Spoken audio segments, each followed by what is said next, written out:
स्वागत है आप सभी का एकेडमी विंग्स के यूट्यूब चैनल पे। आज हम लोग क्या पढ़ने वाले हैं तो पॉलिटिकल एसोसिएशंस बिफोर कांग्रेस, यानी कि इंडियन नेशनल कांग्रेस से पहले की जो संस्थाएं हैं उसके बारे में, उसकी जो पूर्ववर्ती संस्थाएं हैं उसके बारे में पढ़ना है। पहले वीडियो में हम लोगों ने दो इसके पॉइंट्स को देख लिया था। अब इसमें हम लोग स्टार्ट करते हैं। बंगाल ब्रिटिश इंडियन सोसाइटी, ये जो थर्ड हम लोगों का जो एसोसिएशन है इसका स्थापना कब हुआ था? इसकी स्थापना 1843 में हुई थी। 1843 में बंगाल ब्रिटिश इंडिया सोसाइटी की स्थापना की गई थी। इसकी जो शुरुआत की गई थी, इसके जो संस्थापक थे वो एक अंग्रेज थे, जॉर्ज थॉमसन। जॉर्ज थॉमसन जो थे वो बंगाल ब्रिटिश इंडिया, नाम से ही क्लियर है, बंगाल ब्रिटिश इंडिया सोसाइटी, यानी कि ब्रिटिश और इंडिया दोनों का इसमें क्या है, समन्वय है, दोनों का आपस में क्या है, कोऑर्डिनेशन है। और इसके जो संस्थापक थे वो एक यूरोपीय व्यक्ति थे, यानी कि अंग्रेज व्यक्ति थे, जॉर्ज थॉमसन। इसके अलावा क्या है, इसके जो सेक्रेटरी थे, सेक्रेटरी यानी कि सचिव, इसके जो सचिव थे वो कौन थे? एक भारतीय व्यक्ति थे जिनका नाम था प्यारी चंद्र मित्र। प्यारी चंद्र मित्र जो थे वो कौन थे? बंगाल ब्रिटिश इंडिया सोसाइटी के सचिव थे। और इसके जो संस्थापक थे वो कौन थे? George Thomson. इसके बारे में कुछ और इंपॉर्टेंट पॉइंट क्या हो जाता है कि ये जो अभी ये संस्था है उससे पहले की संस्थाएं थी उसमें बहुत गिने चुने अंग्रेज हुआ करते थे, नाम मात्र के अंग्रेज हुआ करते थे, लेकिन इसमें जो था वो अच्छे खासे मात्रा में जो दोनों का जो समन्वय था आपस में, यानी कि जो इसमें ब्रिटिश लोग भी थे और इंडियन लोग भी थे। इट कंसिस्टेड ऑफ, इसमें कौन लोग थे? दोनों थे, इंडियंस भी थे, इंडियंस के अलावा जो नन इंडियंस थे। नन इंडियंस कहने का मतलब कि जो ये भारतीय हो गए, ये गैर भारतीय हो गए, दोनों लोग इसमें शामिल थे। ये क्या इशू लेते थे?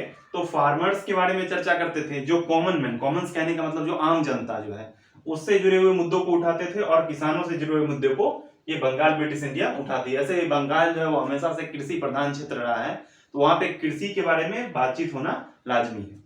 नेक्स्ट क्या है, इन्होंने 1843 में इसकी शुरुआत हुई थी, इसकी स्थापना हुई थी, लेकिन बहुत ज्यादा दिनों तक ये जो अपना कार्यभार ज्यादा दिनों तक ये नहीं ले जा पाया और इसका जो काम था वो बंद हो गया 1846 में। 1846 में जो इसका काम जो था वो बंद हो गया, यानी कि ये संस्था जो थी बंगाल ब्रिटिश इंडिया सोसाइटी, ये 1846 में निष्क्रिय हो जाती है। 1846 में इसके निष्क्रिय होने के बाद जो दूसरी संस्थाएं आती है उसके बाद में हम लोग देखते हैं। अब नेक्स्ट जो हमारा एसोसिएशन है वो क्या है? British Indian association. ये ब्रिटिश इंडियन एसोसिएशन की जो स्थापना हुई थी वो कब हुई थी? 28 अक्टूबर 1851, 28 अक्टूबर 1851 को। इसका डेट काफी इंपॉर्टेंट है क्योंकि ये एग्जाम्स में पूछा गया, ये वीवीआई है। इसकी जो स्थापना हुई थी, इसके जो संस्थापक थे वो कौन थे? राजा राधाकांत देव। राजा राधाकांत देव जो थे वो ब्रिटिश इंडियन एसोसिएशन के संस्थापक थे। ये वही राजा राधाकांत देव हैं जो लैंड होल्डर सोसाइटी में देवेंद्र नाथ टैगोर के साथ उस वक्त कार्य कर रहे थे।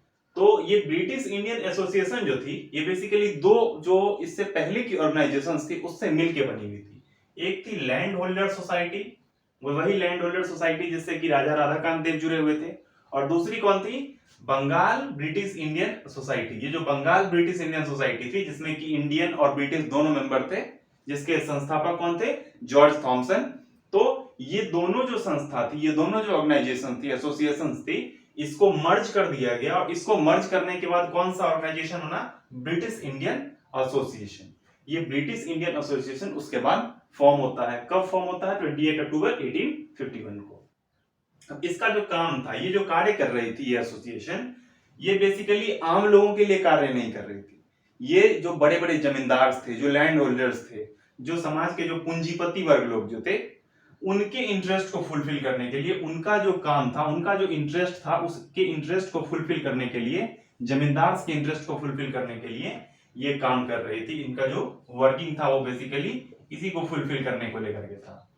इन्होंने क्या किया था कि 1853 में क्या किया कि एक चिट्ठी लिखा, इन्होंने एक लेटर लिखा ब्रिटिश पार्लियामेंट को। ब्रिटिश पार्लियामेंट को लेटर लिख के उसमें अपना जो हित था, जो जमींदार का जो हित था, जो जमींदारों का जो बड़े बड़े जो लैंड ओनर्स थे उनके इंटरेस्ट को पूरा करने के लिए कुछ उसमें अपने पूंजीपति वर्ग के इंटरेस्ट को रखते हुए इन्होंने एक प्रार्थना पत्र के रूप में ब्रिटिश पार्लियामेंट को भेजा था। कब भेजा था? तो 1853 में, जब चार्टर जो था वो चार्टर रिन्यू हो रहा था। उस वक्त हम लोगों ने historical background of Indian constitution chapter जो है इंडियन पॉलिटी में, उसमें पढ़ा है कि जो चार्टर एक्ट्स थे वो हर 20 साल पे रिन्यू होते थे, यानी कि 1833 में जो पिछला चार्टर एक्ट आया था, उसके बाद 1853 में रिन्यू होना था। तो इसमें रिन्यू होता तो इसमें जो भी प्रोविजंस इंक्लूड किए जाते उसी के तहत भारत में शासन होता।